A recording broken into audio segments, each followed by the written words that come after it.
Today's review was a lot of fun. The KLIPSCH RP-6000F II floor standing speaker. Now, some of you might recall that back in May of this year, I reviewed the KLIPSCH RP-600M II, and I freaked over that speaker. I just loved it. And I had discussed that with KLIPSCH at that time, that I should review the 6000F. Things got in the way, but finally it arrived, and it was absolutely worth the wait. First of all, I think it's kind of elegant looking, and I don't usually describe KLIPSCH speakers as looking elegant, but it's tall and thin, it's kind of deep, and it's canted back slightly, or if you look at it from the side, so it angles the drivers up ever so slightly. But yeah, it's beautiful, and the feet on the bottom are not these big clunky things that stabilize it. They're actually cast aluminum. They're not pieces of plastic like you see on many other speakers of this price class, and I'll get to the price soon enough. But yeah, everything about it, the first impressions, even before I heard it, were really good. And I've reviewed a lot of KLIPSCH speakers, but this one, I don't know, it had more of an air of refinement about it than most. Yeah, you know, this is a two-way design with a 1-inch titanium compression driver mounted in a rather large, at least for this size speaker, Tractrex horn. Below the horn are two 6.5-inch cerametallic, I said it correctly, I think, woofers, mid-range woofers. And what's interesting is that each of the two woofers, even though they're mounted directly one on top of the other, they don't share the same interior space. They each have their own compartment. Round back, each driver, each of the two 6.5 inches, has its own Tractrex port, base port. And you look at the bottom of the speaker, you don't see just the usual bi-wire binding posts. There's actually 3 sets, because the top set is actually for the optional Atmos driver, the speaker that you put on top of the 6000F that fires up for you Atmos people. I'm not an Atmos home theater guy, so I didn't go there. But it's nice to have that flexibility built into the speaker. So if you want to go Atmos, it's an easy trip. Oh yeah, and there will be an Audiophiliac viewer system of the day later on in the show. The 6000F is available in 2 finishes, walnut and black. And they're not real wood veneers. They're vinyl, but they're nicely done. I prefer the black vinyl finish. It's very nice, very tasteful. And speaking of tasteful, the 6000F comes with a full height grill, cloth grill, magnetically attached. And I think it's really beautiful with the grill on. I'm a kind of grill off type of audiophile, but I think the speaker looks so nice with the grill on. I actually had it on for most of my listening tests. As for the price, easy this time. It's $1,498 a pair, which is exactly double the price of the 600M II, the stand mount, which is $749 a pair. Is it twice as good? Is the tower twice as good as this? Yeah, for once I can say, yes, I think it's a substantially better sounding speaker, and not just that it adds more bass and plays a bit louder. No, I just think it is a better sounding speaker. And that's saying something, because I am a huge fan of the 600M. Now, I gotta say, because people ask, the 6000F is, yes, it is made in China. It is designed in the US and made in China with factories that KLIPSCH has long relationships with to control for quality. But if you want a US made KLIPSCH, no worries, they still make them. They're just more expensive than the 6000F. The KLIPSCH Heresy, the Forte, the Cornwall, the Scala, Klipschorn, and the giant Jubilee. And then the top of the line tower that they make, the RF-7 Mark III, is made in the US, and that one is $4,400 a pair. Let's take a peek at some specifications, and two of them jump out. Number one is the sensitivity. The 6000F is a high sensitivity speaker. The rating is 96 dB, which is up there, definitely. And the other one that jumped out is the -3D low bass frequency, which is 38 hertz. That's unusually low. This has got 2 6.5-inch woofers. It's not a giant speaker, but that 38 number is pretty darn impressive.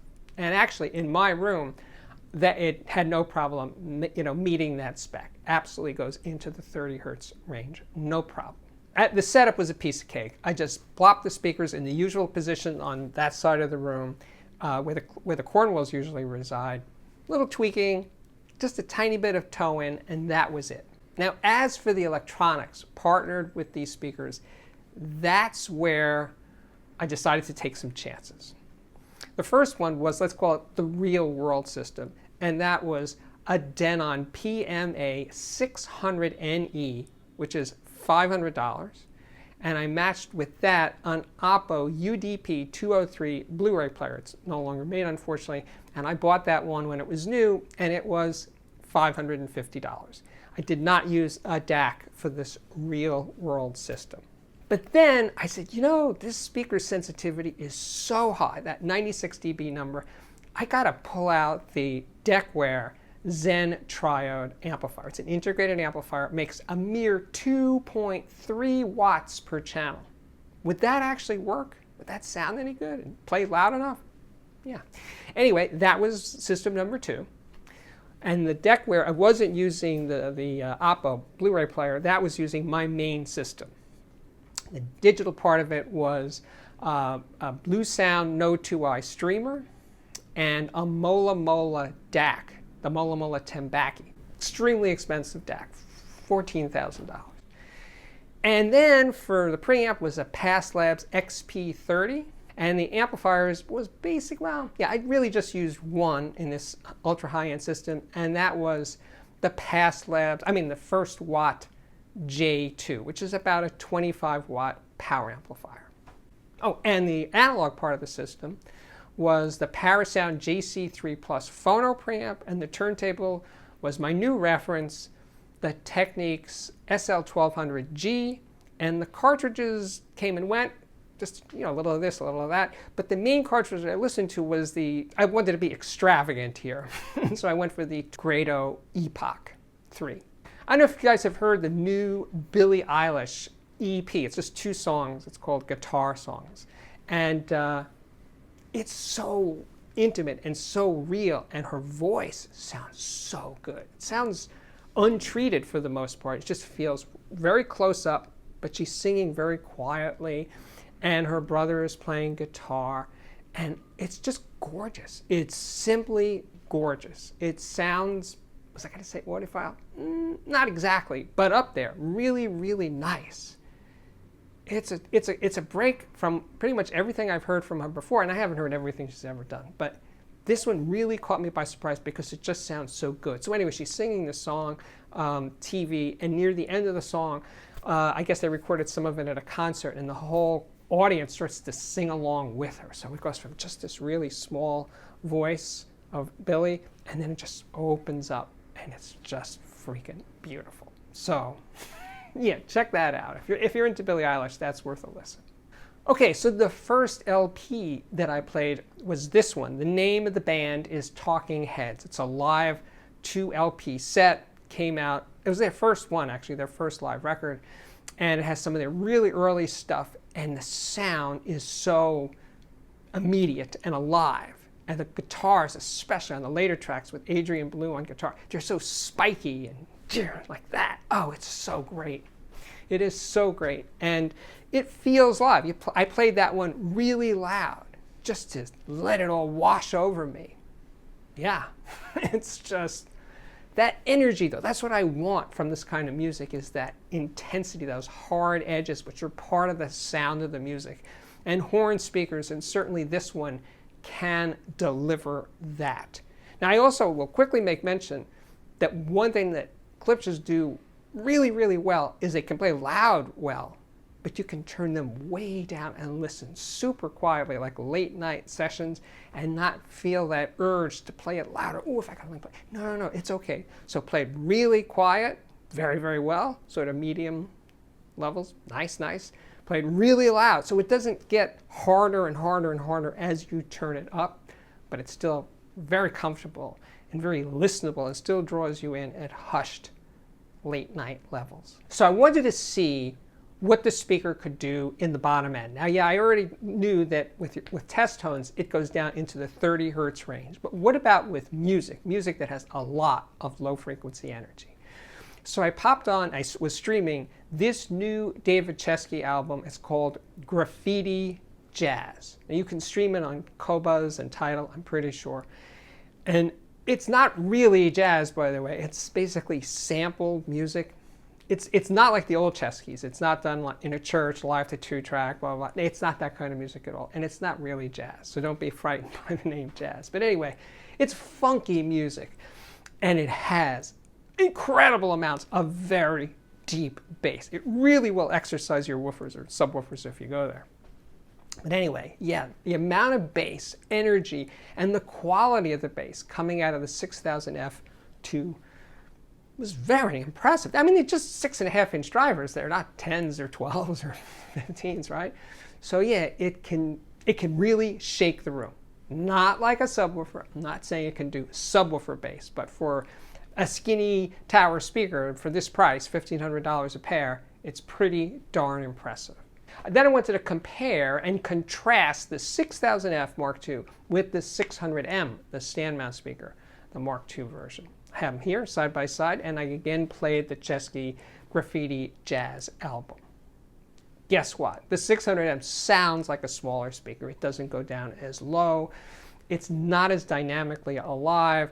It feels smaller because it is. Who could see that comment? But in any case, yes, we learned that, again, size really does matter. Especially with music like this. It's very dynamic, has lots of bass, and sounds best played really loud. I was playing it at, I think, up to 97 dB peaks. That's really loud. I don't play it that way for hours at a time. Don't worry about my neighbors because it just goes on for a minute or two. Now, mind you, all of this was with the big system, the past Labs First Watt, Tambaqui, DAC, all that stuff. But I did, every now and then, return back to the Denon PMA 600NE and the Oppo Blu-ray player to play CDs and just take a reality check. Does it sound as good as the big system? No. But once you get past the contrast of going from that to this, to the Denon Oppo system, it's fine. It's very musical. It certainly plays loud enough. It just doesn't have the depth, the space, the tonality, the there-ness of the big system. So yeah, you know, I did want to do, but the reason that I used the big system so much of the time is I wanted to see how far you can take these speakers. That was the purpose. And what I learned is that you could take them pretty darn far and hear improvements as you go down the road. Oh, and then, because I was so curious, and since this is a very high sensitivity speaker, the 6000F Mark II, yeah, I wanted to pop in the Decware Zen Triode tube amplifier. It's a little tiny amplifier. It's so small.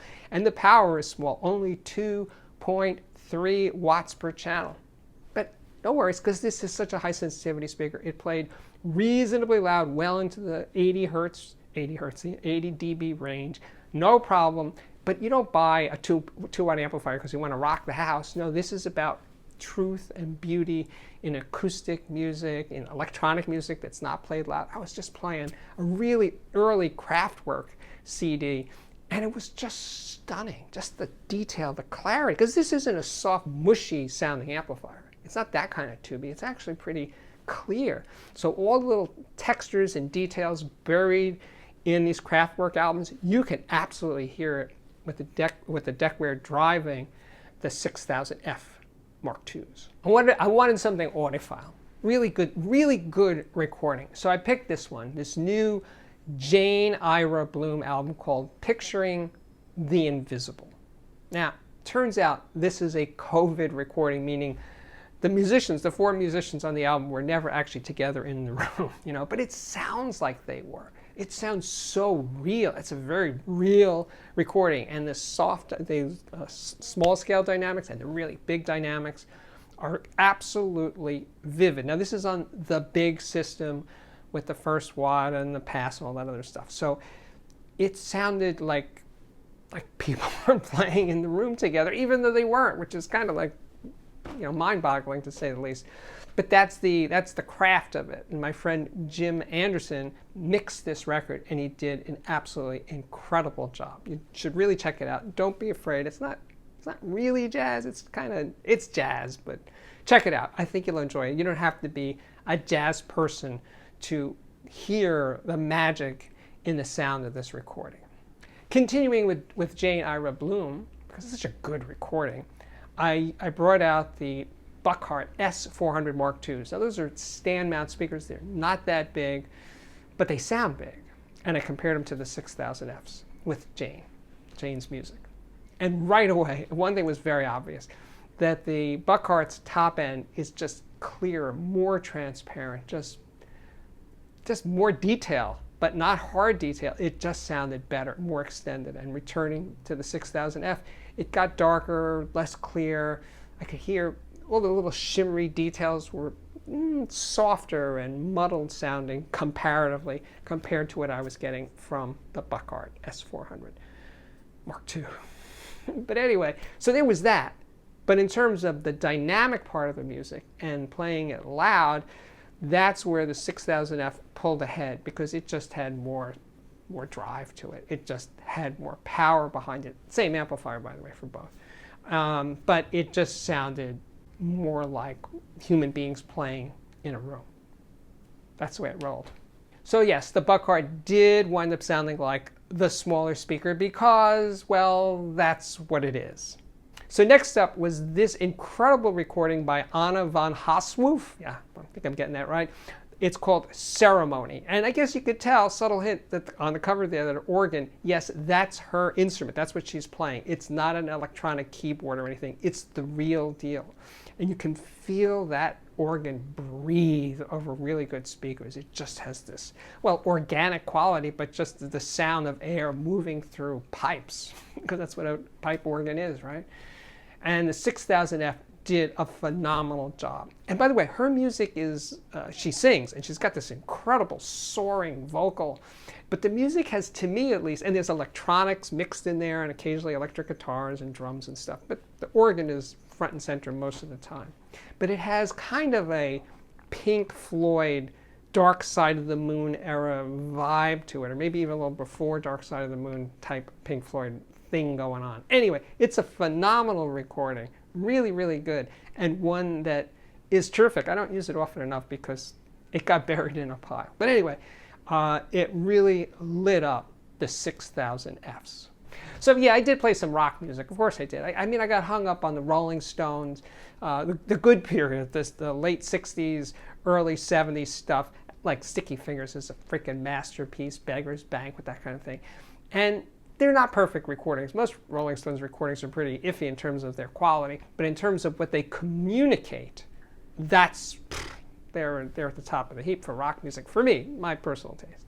And these speakers love rock music. To finish off with something really well recorded, just solo piano played by Dick Hyman, legendary player, and he's doing the music of Duke Ellington. And this is a reference recording, that's the name of the record label, and it's an audiophile recording, and it is absolutely stunning, absolutely incredible, because the piano-ness is so completely captured, the scale of the instrument, the size of the instrument. Now, of course, if you play this recording over a really big system, it's even better. I'm not saying that the 6000F is the ultimate. I'm just saying for this kind of money, for $1,500 a pair, this could be as good as it gets in terms of delivering the scale of piano and dynamics, because Dick Hyman plays with serious dynamics, meaning from soft to loud. He can hit those keys pretty darn hard, and I was feeling it. And yeah, one more time, I returned back to the 600M Mark II, the stand mount, and it just loses a lot with this kind of music. Yes, it does. I mean, it still sounds really good. And if your room is small, because this room that I'm playing the 6000Fs in is pretty big. If your room is small, meaning, let's say, 12 by 15 feet or something, or smaller than that, you know what? I would say the 600Ms, the stand mount, would be the better option. If you put a speaker that makes a lot of bass in a smallish room, it can sometimes be a bit much, especially when you play it loud. I'm not saying it never works. I'm saying in this case, it's safer to go with the smaller speaker in small rooms. Oh, so I have one other bit of business, and I have to do this because it's there. It makes no sense, but I had to do it anyway. And that is to compare the 6000F Mark II with the KLIPSCH Cornwall 4. Now the Cornwall 4 is about 4 times as expensive, and it's actually more than 4 times as expensive, and it's maybe 4 times the size. It's a much bigger speaker with a 15-inch woofer, and it's a 3-way, so it has a mid-range horn and a mid-range tweeter, and the 6000F is a 2-way. So yeah, I did the comparison, and sure enough, the Cornwall makes the 6000F sound like a small speaker because it just doesn't. Size matters. Again, and again, size matters. It just has more effortless dynamics. It plays louder, and everything about it is better. Is there anything that... No, the 6000F doesn't do anything better. But I got it off my chest. I said I was going to do it, so I did it.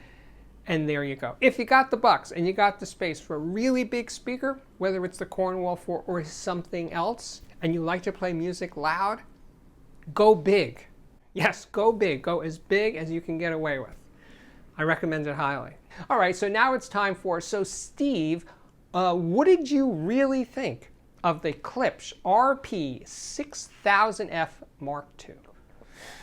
You know what? I think it's a hell of a speaker for $1,500 a pair. I really do. But I'm not saying it's the perfect speaker or it's for everybody. No, it's not. I mean, for one thing, and I didn't stress this in the review, its imaging is not laser focused. It's not a hyper-resolving imaging speaker. It doesn't do that. It does okay, which is why I didn't remember to talk about it earlier. It does okay, but it doesn't do layering. It sounds open, especially considering it's a horn speaker. Absolutely. It sounds spacious, but it's not focused sounding. And the top end is not ultra resolving or clear or extended.